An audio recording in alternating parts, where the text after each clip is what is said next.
All right, welcome into Maximum Blackness, where we keep you max to the black. This is your Maximum Blackness Business Suite video of the week, and I'm your girl Anna Yerb. I am here with the beautiful Testa. You cannot see our wonderful faces this week because we are mapping out our business, right, Testa? Yes, we is. I hope you enjoyed today.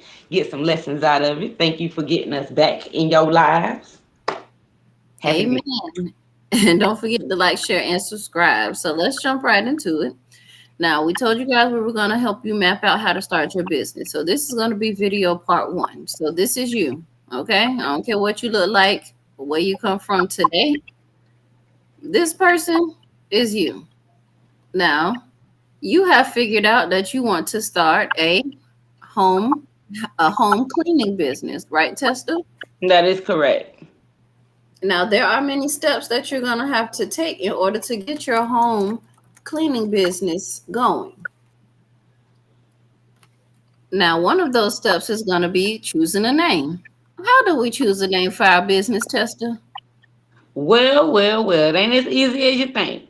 Truly, it might take you a while to get a name. So when I say these things, I want you to take into consideration that we don't want you to stay stuck on the name at first, okay? You got That some time to really figure it out. So don't get frustrated, but get frustrated. Because truly, when you think of a business name, there's a few things you want to do. The number one thing is go open up a domain search on Google. Just go type in create a domain. They're going to give you some websites. I prefer GoDaddy or web.com type of thing. But GoDaddy, we're gonna get that for an example because what you want to do is when you type in a name, say for instance, I typed in um Axetone, and that will be Axetone. Now I don't know if this is a business name, so forgive me if it is, but this is just for an example, okay? And when you type this in the GoDaddy search engine, you might find that that business name may be worth some money. If you find that that business name does not have an amount tag to it, it may not be the business name that you may want to go with. And the reason why is because when you choose business names, you want to be able to sell that business name in the future if you have to, or you want to start making an income that way because it is a business doing it. But it helps you know that that business name has money behind it. And building the website is only secondary. The business name is the most important. So, yes, find a name, short name, something that even the older people, our seasoned grandparents, can remember. Something that you can walk around and be like, hey, I own this business. Go to this website. And you don't have to write it down on a card most times because they can know how to spell it. Okay, now if they can't know how to spell it, have a business card ready. It's okay. If you want to make it long, just know that you're going to have to do a little bit more marketing to get your name a little bit more known. It's all about that name first. That's it. That's all.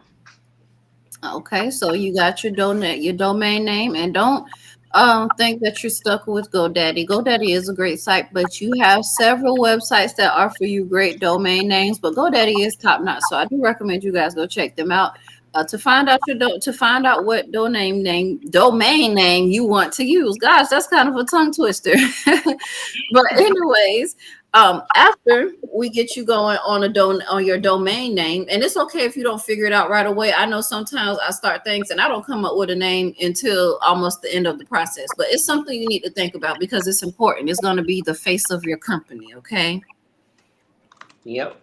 Now, after you figure out your name, you need to figure out licensings and different licensings and certifications that you may need. Like, do you need a certain certification in the state that you're in to do your home cleaning business? Also, do you want to be a sole proprietor? Are you going to have a LLC, or are you going to have a corporation? Did I say those right?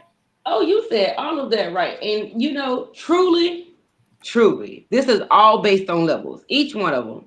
So proprietorship is for independent owners. So if you're gonna be a small business, something that generates great income, but you're not looking quite yet to hire too many employers versus contractors. And please, when I say these words, please research them when you're building your business because it is a difference between you hiring employees and contractors. You want to take that into consideration when you are thinking about what kind of licenses you need. Now, why? I'm gonna just tell you this: go consult, and we'll talk about it later. A tax person about what type of business license you may need first. If you are not sure, they are going to help you know based on the amount of contractors or employers you are wanting or employees you are needing to hire, the type of business that you have, the licenses in your state. Sometimes they're able to help with that information because you're going to need this information for taxes. Now, if you're doing independent sole proprietorship, great. But if you're looking to do an LLC, please know the difference between the two. Because if you are doing a business that may put your name, because sole proprietorship is based on your name, your ownership. LLCs are based on if you are wanting to build a business and you are looking to have any ownership based on the business's name. So if you were to get sued today, it would go in the business's name and not yours. Please take that into consideration. So if you are doing things that may risk the client's how can I put it? The client's information, the client's home. So if you're doing home cleaning businesses, you can break something in their home. I would recommend getting an LLC because you don't want them suing you. You want them suing your business. You know, things like that. It takes a big part. We'll dig deeper later, but corporation, if you want a big business based on more employers, then that would be corporation based on more laws. Really, if you ain't for going into too much, if you're really just looking to start a business and get your hands wet, please start with a sole proprietorship if you can. And then, like I said, consult a tax person. Make sure you got all your legal things squared away because you need to go check with a couple of people. You got the Small Business Administration, SBA. They are great. Even if you do not talk to them over the phone, please sign up and subscribe to their newsletters because the SBA will give you information and actually have classes for free for you to go into and actually say, hey, this is what I need for my business. Or let's see what part of this business am I missing? What am I needed to help build this business? They also have loans and grants that they have or information for it that I don't know how it exactly works for you. It depends on what you're doing. But they are able to help in ways, even if you can't get them on the phone. But they are great getting on the phone. In addition to that, you also want to check with your state. Please make sure you call the state and ask about any occupational licenses, sales tax permits. For example, home cleaning businesses, they really require sales tax permits. Permits are almost for every business. That is saying, hey, you can earn income under that business. And then the occupational licenses most times come second. Any businesses licenses, such as, for example, uh, if you owned because home cleaning businesses, they only require sales tax permits. But if you are a home health aide, then you may need a CNA license, depending on what state you are in, type of thing. And you can also check with the city clerk's office. You can also check with, because you want to make sure you don't miss anything. You also want to make sure if you're getting a commercial building, you want to check for zoning permits. Zoning permits are going to make sure that if you are a home-based business, you have everything squared away. So if a person walks into that business, they are not harmed or hurt, and you have everything based on the state's requirements set up. And also food handling licenses, if you have those. Say, for instance, if you are doing a home cleaning business and you want to do something else along with it, and you decide to say, hey, let me sell some food on the side, you can actually do that, but they have laws behind that as well. So be careful of what state you are in. Each state may require different things. And then once again, federal requirements. Check with the SBA. They'll also be able to let you know those as well. Awesome. Y'all listen to y'all Auntie Testa because she is putting y'all up on business game. And I'm going to tell you how you should target your clients that you are looking to offer your services to. Boom. Now this is very important. And it's a little bit more difficult than what it sounds. Yeah, we know we want customers, we want to bring in money wherever it comes, but truly you don't. If you accept all money ain't good money. So Mm-mm. please understand when you are trying to find what clients and customers you really want to generate to your customer services to, then there's a few things you want to take into consideration. And the number one thing is how much income should a person make a year, or the home, let's say the home in which the person lives, make a year to be able to suffice to the amount that you are asking for. Now, when I say this is because at some point you're going to break down the finances of what your company requires to continue to run it. You need to calculate how much your services you're offering to the customer are. And when you do that, you're going to say, oh, am I going to offer something that I'm selling for $100 to somebody who makes $10 an hour? Would that be right of you? Now, you don't know if these people make $10 an hour. That is true. But what you do know is you are bringing in or generating more leads that are closer to being a hot lead, as we like to say, more so than someone who may just be, oh, I'm contacting them. Let's just see if they need these services and see what they say. You don't want to waste your time in business. As much as possible, time is not on your side, because the more time you waste, you can get your money. So if you can keep Time is money, and money is time. you. So if you can try to, at first, from the beginning, and it may be a little hard, but at the beginning, find leads that have an income of what would equal out, so you won't be told no, you'll be told, let me think about it. Let me really see what this product is about. You'll be going to bypass that one little thing, a big, huge step of what you are trying to do when you're talking to a client or a customer. So hear me when I say, you can find these targets in many places. For example, if you're doing home cleaning business, this really plays a part in how much that home in which you are marketing to actually makes. Their salary, do you want to generate targets who make $30,000 a year? Sure. They're able to, but they need to at least have just, more less than 3 kids. Because now you got to ask yourself, how are they, what are you taking out their mouths to offer your services to? Don't be a greedy business owner. Be a self-righteous. Have some integrity for your business. If you're going to offer services to people who make less than $30,000 in a home altogether, then be ready to provide discounts and service as a community, giving back to the community in a sense, as opposed to pulling money out their pockets, because the economy is hard enough, you know. So have some integrity with your business. But even if you did, hey, people can afford it. It's just a matter of targeting, you know. You can find these things. You can find these things online. A lot of times they want you to pay for them. Truth be told, but if you go on Facebook, Facebook, you can type in their search engine, home cleaning groups, or you can find groups that are for military.